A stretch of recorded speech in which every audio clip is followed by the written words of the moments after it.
অরু রাতে 10টা বাজে বাড়ি ফিরল তার অফিস হতে। 2 দিন টানা বন্ধ, তাই সে চাইলে একটু রেস্টও করতে পারে।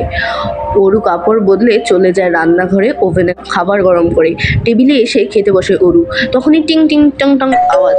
এত রাতে কে এলো বলে অরু দরজা খুলে ঘুড়ি দিয়ে দেখে বড় একটি জিনিস হাতে একটি কালো লাল পোশাকে দাঁড়িয়ে আছে একটি মহিলা। সে দরজা খুলে আপনার সারপ্রাইজ পার্সেল বলে মেয়েটি সেই বক্সটি সামনে এগিয়ে দেয়। অরু পার্সেল নিয়ে বলে, কে দিয়েছে আর ডেলিভারি চার্জ কত? কিছু দিতে হবে না, যে গিফট পাঠিয়েছে সে পুরো টাকাটাই পে করেছে বলে মেয়েটি। দাঁড়ান 2 মিনিট, আমি এটা রেখে আসছি। অরু চলে যায়, ফিরে এসে দেখে মেয়েটি নেই। অরু আশ্চর্য হয়ে বলে, মেয়েটি কই গেল?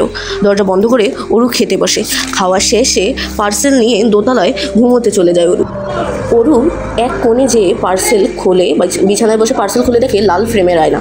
সে এটা দেখে কিছু মনে করে। যাই হোক, সে ল্যাম্প জ্বালিয়ে ঘুমিয়ে যায়।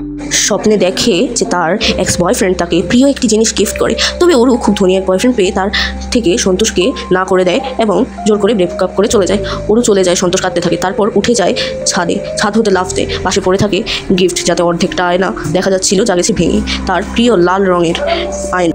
স্বপ্ন দেখে ঘেমে লাফ দিয়ে উঠে অরু। তারপর পানি খায় পাশের টেবিলের জগ থেকে। তারপর অন্ধকারে নিজের ফোনের আলো জ্বালায়। উঁচু করে ধরতেই মোবাইলের আলো আয়নাতে পড়ে, তবে আলো প্রতিফলিত হয়।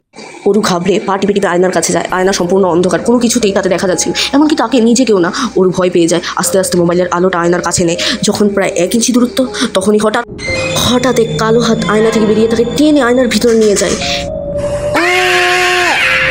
এক বিকট চিৎকারে সব চুপচাপ আর শান্ত হয়ে যায়। খালি টুকটুক পানির আওয়াজ আর সেই আয়না।